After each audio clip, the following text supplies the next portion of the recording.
পিলখানার নারকীয় হত্যাকাণ্ডকে এই সরকার ঘোষণাপত্রে অন্তর্ভুক্ত করে নাই।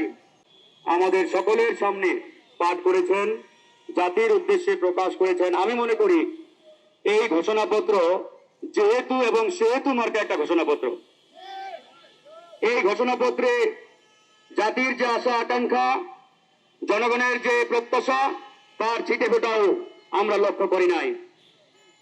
এই ঘোষণাপত্রটি হয়েছে একটি এককেন্দ্রিক, একটি নির্দিষ্ট দলকে সামনে রেখে বোধহয় এটা প্রণয়ন করা হয়েছে। যেমনটি আমরা বলি বারবার, 1971 সালের মহান মুক্তিযুদ্ধের পরে আমাদের যে সংবিধান, এই সংবিধান শেখ মুজিবুর রহমান সাহেবকে সামনে রেখে তৎকালীন যে সংবিধান প্রণয়ন কমিটি, তারা সেটা প্রণয়ন করেছিলেন। তো আজকের এই ঘোষণাপত্র দেখেও মনে হচ্ছে যে কোনো একটি দলকে সামনে রেখে এটা তারা সুনিপুণভাবে প্রণয়ন করেছে। আমরা এমন ঘোষণাপত্র চাই নাই যে ঘোষণাপত্রে জাতির আশা আকাঙ্ক্ষার কোন প্রতিফলন তারা দেখাতে পারে নাই বা পারবে না। এই ঘোষণাপত্র যেভাবে তারা প্রণয়ন করেছে, মনে হচ্ছে তারা নির্দিষ্ট একটি গোষ্ঠীকে কিংবা একটি দলকে খুশি করার উদ্দেশ্যে এটি তারা প্রণয়ন করেছে। এই ঘোষণাপত্রে আমাদের জাতিসত্তার যে ইতিহাস, এই বাংলাদেশের যে ইতিহাস, সেই ইতিহাসের পরতে পরতে জনগণের কোন অংশগ্রহণ আমরা লক্ষ্য করি নাই।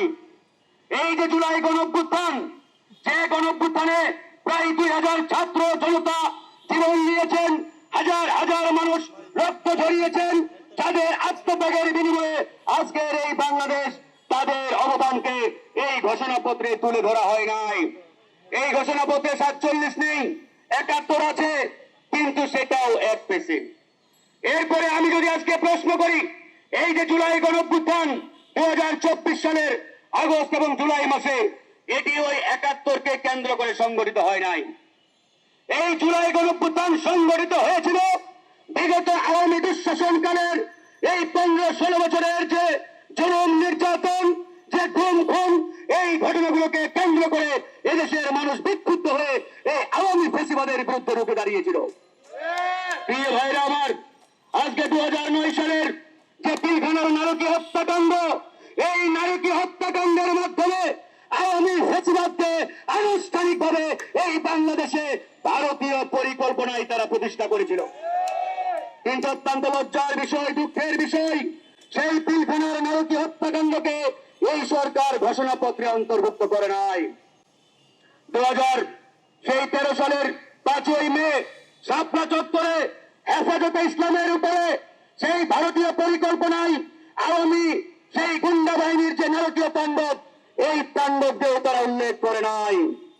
এর মাধ্যমে আমি মনে করি এদেশের ধর্মপ্রাণ লাখো কোটি মুসলমানের হৃদয় এই ঘোষণাপত্রের মাধ্যমে প্রত্যাঘাত করেছে অন্তর্বর্তীকালীন সরকার।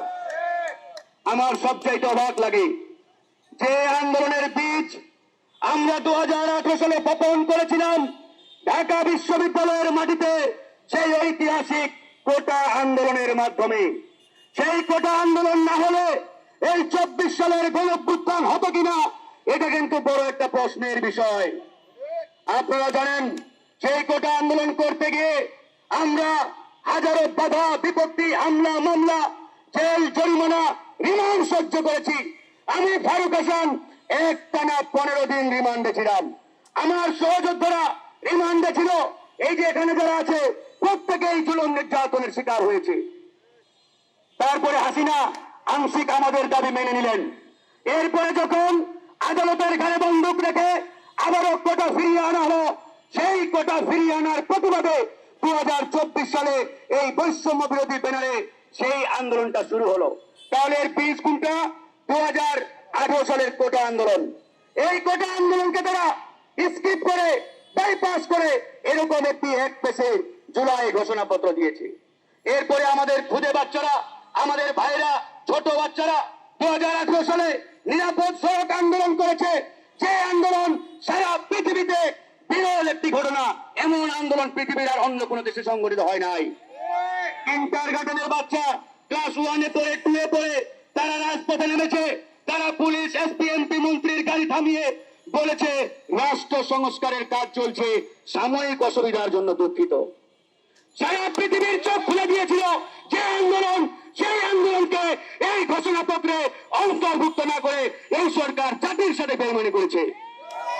প্রিয় ভাইরা আমার, আজকে কথা আমাদের স্পষ্ট, আজকে আমাদের বক্তব্য একবারেই পরিষ্কার। আমাদের 2 কোটি প্রবাসী পৃথিবীর বিভিন্ন দেশে রয়েছে, যাদের পাঠানোর এভিডেন্সে আজকে বাংলাদেশের অর্থনীতির চাকা সচল, তাদের সেই আপনার অবদানকে এই ঘোষণাপত্রে মূল্যায়ন করা হয় নাই। তাই প্রিয় বন্ধুগণ, আজকের এই যৌথ সংবাদ সম্মেলন আমি মনে করি এটা কোনো দলীয় বিষয় নয়। এটা এই দেশের 18 কোটি মানুষের আকাঙ্ক্ষা, এটা এই দেশের 18 কোটি মানুষের প্রত্যাশা। ডিমান্ডের জায়গা থেকে আমরা এখানে 4-5টি সংগঠন ঐক্যবদ্ধভাবে আজকে কথা বলছি। এই সরকারকে মনে রাখতে হবে, তারা কোনো একক ব্যক্তি, গোষ্ঠী কিংবা দলের সরকার নয়। তারা এই দেশের ছাত্র জনতার সমর্থিত সরকার। কিন্তু এই সরকারের দায়িত্বশীল উপদেষ্টারা ক্ষমতার চেয়ারে তারা বেমালুম ভুলে গেছে তারা কাদের সমর্থনে সরকার গঠন করেছে। আজকে এক একটা উপদেষ্টা নিজেদেরকে আমেরিকার প্রেসিডেন্ট মনে করে, নইকে হলুরে ভাব, এসি গাড়ি বাড়ি ওই বাংলো মিন্টু রোডে হেয়ার রোডে পেয়ে তারা মনে করেছে আমাদেরকে আর কে পাই ভাই।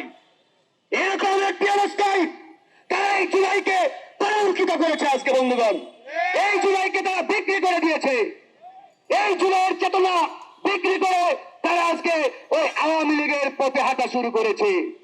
আওয়ামী লীগ যেভাবে 71-এর চেতনাকে বিক্রি করে এই 54 বছর রাজনীতি করেছে, আজকে এই সরকারের কতিপয় উপদেষ্টা এই গণঅভ্যুত্থানকে বিক্রি করে তারাও সেই নব্য ফ্যাসিজমের পথে হাঁটা শুরু করেছে।